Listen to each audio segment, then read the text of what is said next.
Park Williams, welcome. Thanks for joining me on New Mexico in Focus. Yeah, you bet. So you're a bioclimatologist. What does that mean?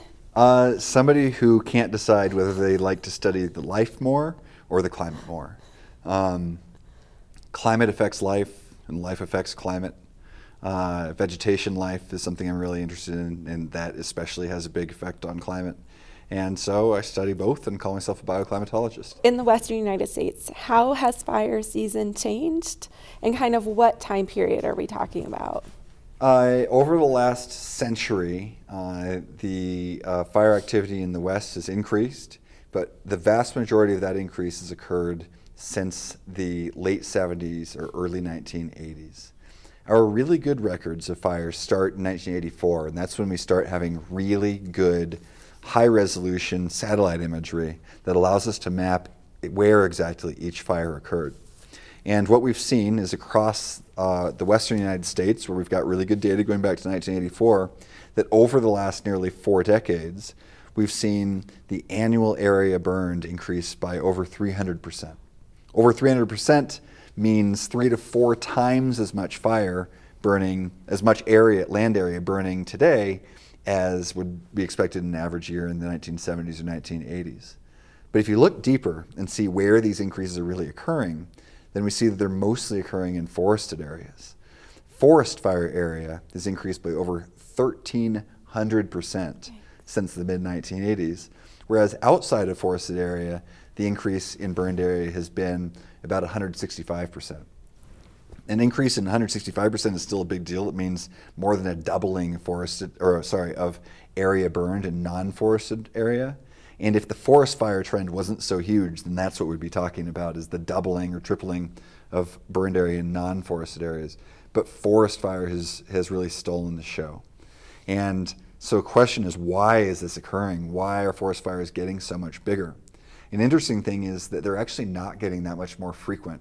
There's actually not many more forest fires today than there were in the 1980s. The thing is that the forest fires that are occurring today are way bigger than the forest fires in the 1980s. And that trend was already getting concerning 10 years ago. And what we've seen in the last couple of years are really blowing people's minds. 2020, the area burned in 2020 almost tripled the previous record in California. The previous record had just been set in 2017 or 2018, and that seemed extreme at the time. Then 2021 has almost reached the 2020 level. Forest fire is one of these things that is increasing not in small incremental bits, but exponentially. And when we compare the annual area burned of forest to climate, it's really clear that the main driver is a drying of the climate. As the atmosphere has gotten warmer and drier over the last 4 decades, then fire growth has actually increased in a very predictable way.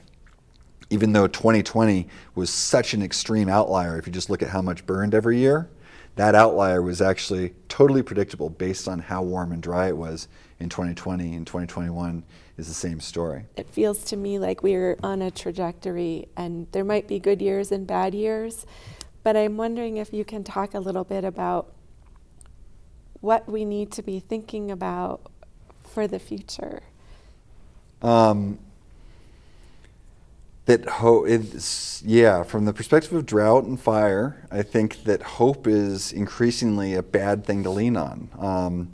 Hope is a great thing to use when we're gambling, if the odds are 50-50.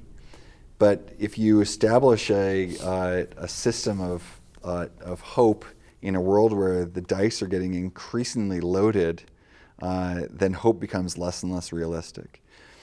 But it's still clear that we're relying far too much on hope. The Forest Service this year gave us a great example of this, where forest fires were so extensive this summer across Northern California and Oregon and Washington and some of the northern Rocky areas that the chief of the Forest Service declared that for the rest of the year, the Forest Service would not be doing any more controlled burns or management of wildfire in ways that allow wildfire to burn in ecologically favorable ways.